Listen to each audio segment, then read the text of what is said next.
Prepare yourself to ingest current events, pop culture, and politics with a side of Latin flair. Badges? I don't have to show you any stinking badges.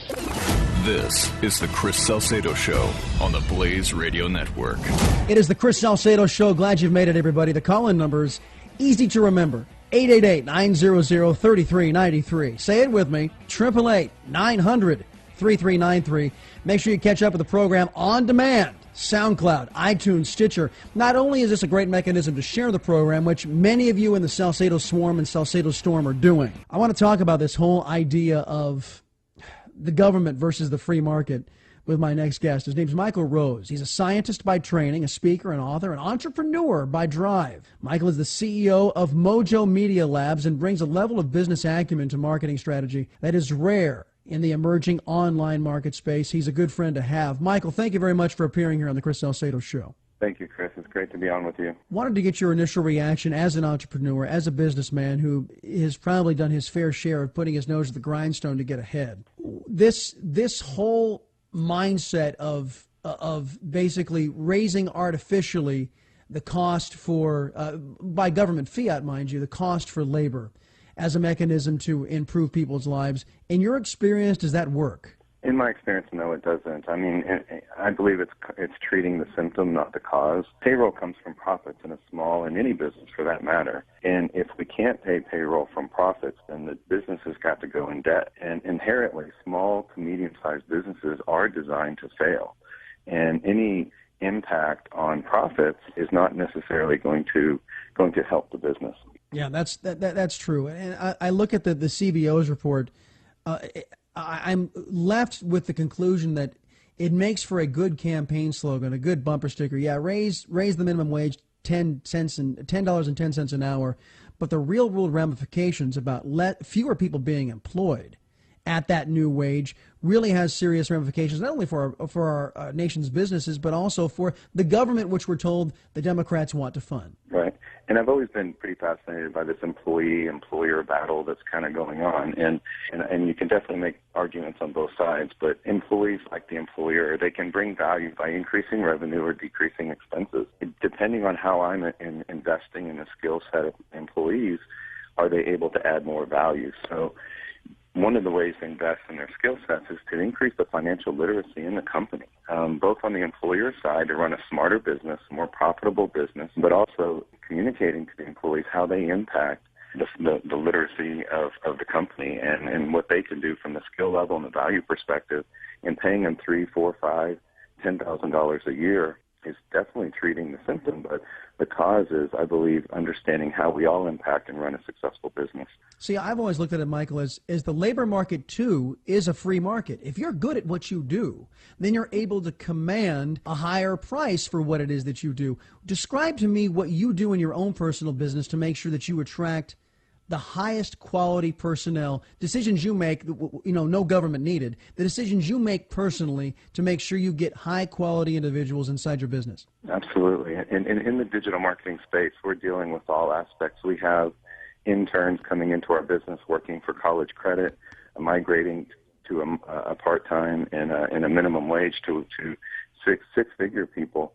And what I'm seeing consistently is that people they'll work for passion over pension anymore. They're looking for a cause. They're looking to be working for a company that has a great vision, has great leadership, and more importantly, the number one question we get asked before we even talk about pay is, what is your culture like? We spent an enormous amount of time on culture because we want to get the right people in the right seats to give them the opportunity to succeed and feel very good about what they're contributing to the company and themselves personally. You know, this is not me kissing up to the boss, but I got to tell you, it's the same atmosphere we have here at the Blaze. I've worked in small and big corporate entities, and the level of attention paid to individuals here at the Blaze, their personal lives, what they want, how they can contribute to the overall success of the business. That is very much the attitude of Glenn and those in the upper echelon, if you will, here at the Blaze Radio Network and across all of the Blaze properties. I don't think I'm speaking out of school. I think a lot of the folks who work for this company will tell you the same thing, basically mirroring what you're talking about selling the culture. In understanding what the employees are going for. Do you need to go from $3 more an hour because you can't manage your personal finances? And if that's the case, I want to help that.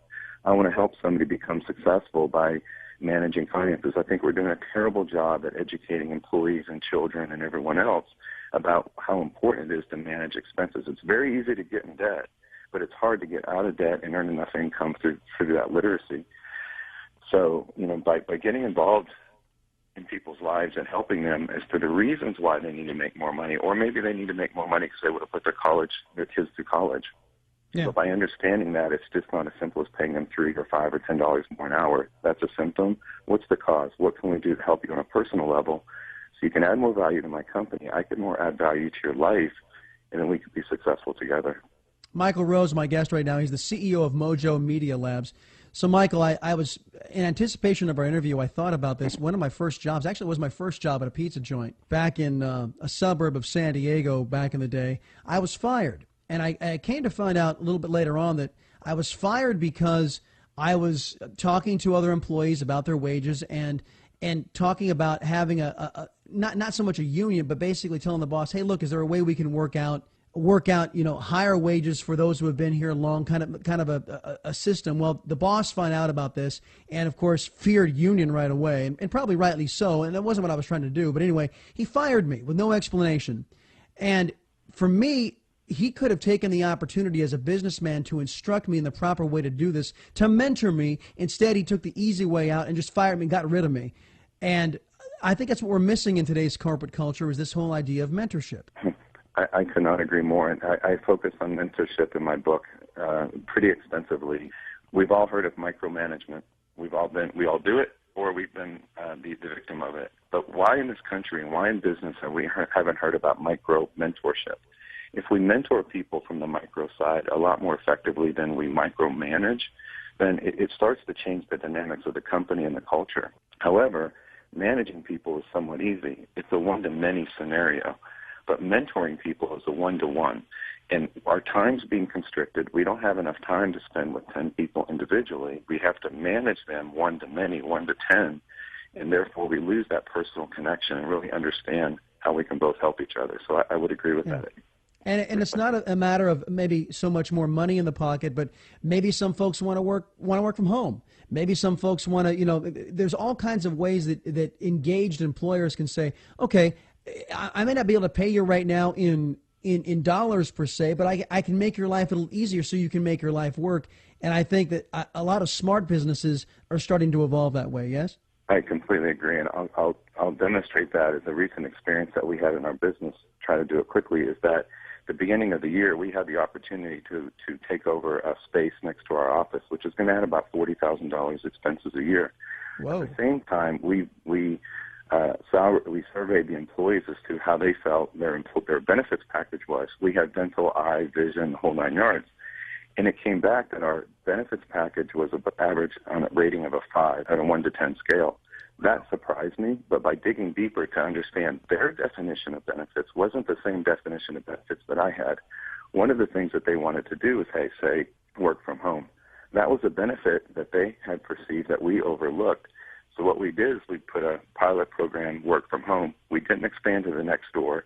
We saved $40,000 a year. Our employees are happier. We're more profitable. And we're able to better recruit better talent because we don't have to have people come into the office, and we can cast a much wider net throughout the U.S. to look for good people. Well, Michael Rose, I appreciate your time. He's a scientist by training, as I articulated, a speaker, an author, an entrepreneur. By the way, what's the name of your book? ROE Powers ROI. And that stands for? Return on energy, powers return on investment. If we put people over profits, we'll ultimately all become more successful. Michael is the CEO of Mojo Media Labs. Sir, appreciate your time here on the Salcedo Show. Thank you so much, Chris. Pleasure being on with you. You betcha.